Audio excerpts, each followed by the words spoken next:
దొండకాయ ఫ్రై చాలా ఈజీగా ఇంట్లో ఉన్న వస్తువులతోనే టేస్టీగా చేసుకోవచ్చు. అన్నంలోకి దొండకాయ తాలింపు ఒక్కటి ఉంటే సరిపోతుంది. అంత టేస్టీగా ఉంటుంది. పప్పు ఏమీ అవసరం లేదు.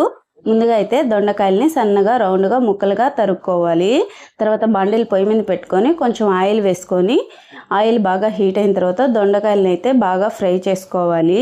ఈ ఫ్రై అయిన తర్వాత 2 నిమిషాల పాటు ఫ్రై చేసుకున్న తర్వాత ఉప్పు వేసి బాగా మగ్గించుకోవాలి.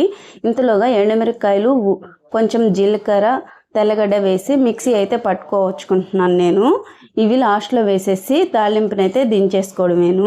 చూసారా, ఈ విధంగా బాగా మగ్గించుకోవాలి. ఫస్ట్ టైం మన వీడియోస్ ఇంకా ఎవరైనా సబ్స్క్రైబ్ చేసుకోకపోతే ప్లీజ్ సబ్స్క్రైబ్ చేయండి, లైక్ చేయండి, షేర్ చేయండి, కామెంట్ చేయండి. నా వీడియోస్ ఎలా అనిపిస్తున్నాయో తప్పకుండా కామెంట్ సెక్షన్లో అయితే కామెంట్ చేయండి.